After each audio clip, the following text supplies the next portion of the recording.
Halo guys, berjumpa lagi dengan Kikoto. Kali ini saya akan mengajak teman-teman untuk membahas soal-soal tentang tes intelijensia umum SKD Kedinasan tahun 2022. Buat teman-teman yang baru bergabung, saya ucapkan selamat datang dan klik tombol subscribe dan nyalakan tombol notifikasi karena saya akan mengupload video setiap hari untuk membantu teman-teman untuk bisa lulus di SKD Kedinasan tahun 2022. Tanpa berpanjang lebar lagi, langsung aja kita mulai pembahasannya. Let's go!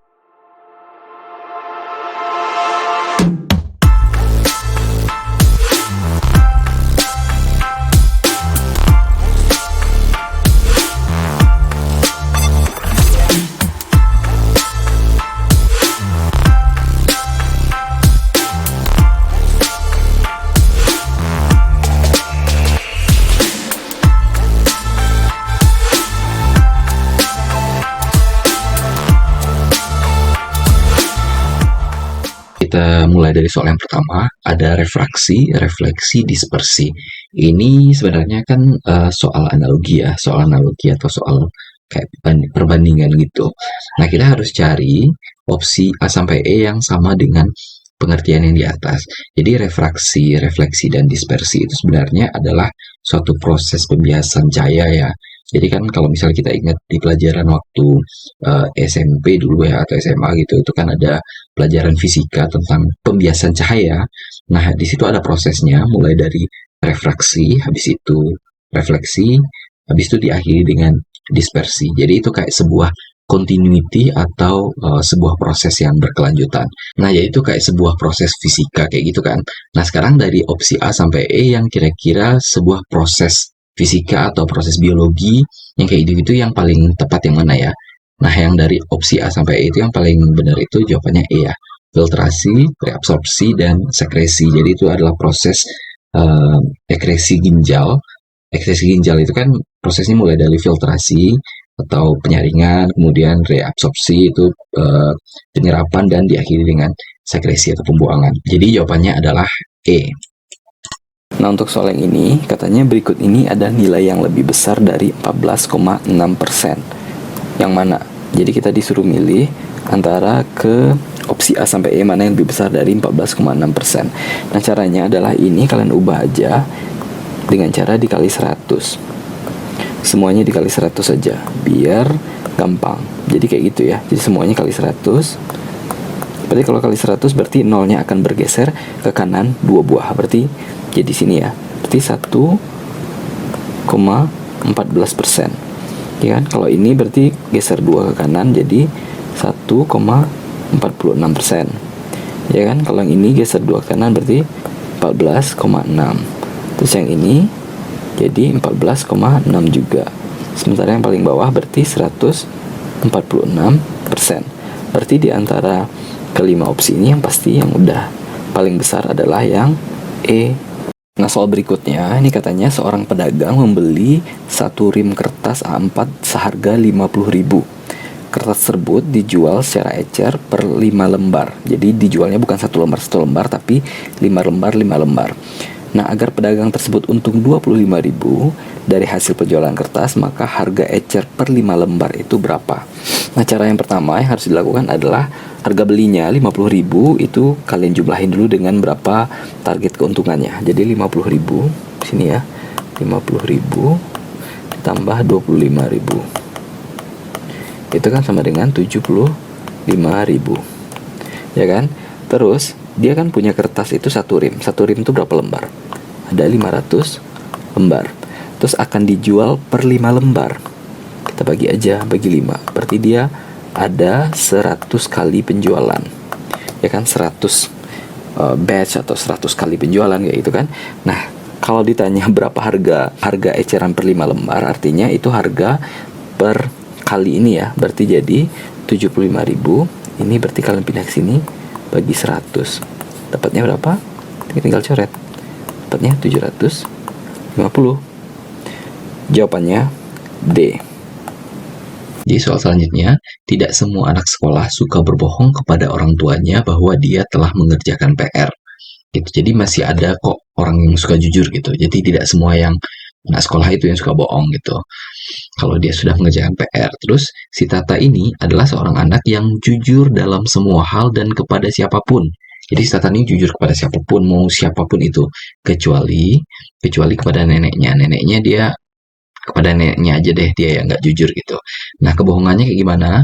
Kebohongan Tata tersebut adalah sering mengatakan bahwa nenek masih terlihat cantik. Udah, cuman sama si neneknya aja. Sisanya ke siapapun dia jujur. Nah, kesimpulannya yang paling tepat coba kita cek nomor satu. Tata sangat disayangi kedua orang tuanya karena selalu bersikap jujur. Sangat disayangi. Opsi disayangi ini kan nggak ada di dalam premis-premisnya ini kan. Otomatis yang A nggak bisa. Kemudian coba kita loncat ke nomor C. Tata hampir selalu jujur pada kedua orang tuanya jika telah mengerjakan PR. Hampir selalu jujur. Kata hampir ini artinya pernah dia berbohong. Nah, itu nggak bisa juga karena dia bilang Tata tuh jujur kepada siapapun. Ini kan, kepada siapapun. Gitu. Jadi yang C-nya salah. Kemudian D, Tata pernah membohongi pamannya mengerjakan PR. Nah, ini salah juga karena katanya kepada siapapun kecuali neneknya. Nah, yang E, nenek Tata masih terlihat cantik. Iya bener sih, tapi dia nggak sesuai dengan premis yang di atas nih, nggak bisa. Jadi yang benar itu adalah B, kepada kakaknya. Tata mengatakan belum mengerjakan PR bila memang belum. Jujur berarti kan. Jadi kalau dia belum ngerjain PR ya dia bilang memang belum. Gitu. Jadi makanya jawabannya adalah B. Nah, dalam soal ini katanya kan dalam suatu acara pagelaran musik, panitia penyelenggara menyediakan 6 kursi untuk 5 tamu VIP yang disusun berderet. Jadi berurutan 1 sampai 6. Jadi kita tulis dulu kursi 1, 2, 3, 4, 5, 6. Nah, nanti katanya ada 5 orang tamu yang akan duduk di 6 kursi tersebut. Nah, sekarang kita lihat aturannya. Kata dia tamu L harus duduk di kursi nomor 4. L berarti di sini ya. L tuh di kursi nomor 4. Nah, kita lihat aja ke pertanyaannya. Katanya jika tamu O harus duduk di kursi nomor 1, berarti kita tulis O tuh di 1. Kita lihat kondisi yang C yang ada O-nya. Tamu O tidak boleh duduk di samping tamu M. Berarti M-nya itu nggak boleh di 2 ya. Berarti M-nya itu kita coba taruh di 3. Gitu. Nah, yang kondisi kedua, tamu N akan diberikan kursi di samping tamu K. NK kita tulis di sini NK. Kemudian kursi 1 ada di ujung kiri. Kursi 1 ada di ujung kiri ya, berarti di sini berarti kan. Nah, dari sini berarti kelihatan yang pertanyaannya yang kosong yang mana? Ya udah yang kosong ini. Jadi jawabannya yang kosong itu adalah kursi nomor 2. Nah, ini kan katanya 3 orang pedagang asongan selalu menyusuri jalan kota untuk menjajakan dagangannya. Pedagang A menjajakan dagangan di Jalan Wates setiap 2 hari sekali. Kita tulis dulu A setiap 2 hari sekali. Ya kan? Kemudian pedagang B sampai di jalan tersebut setiap 5 hari sekali. B berarti sama dengan 5 hari sekali. Kemudian si C sampai di jalan tersebut setiap 6 hari sekali. Oke. Kemudian katanya mereka ketemu pertama kali itu ketemu bareng-bareng tiga-tiganya itu tanggal 23 Mei. Nah, terus ditanyakan kapan mereka akan bertemu lagi. Jadi awal bertemu itu mereka 23 Mei ya.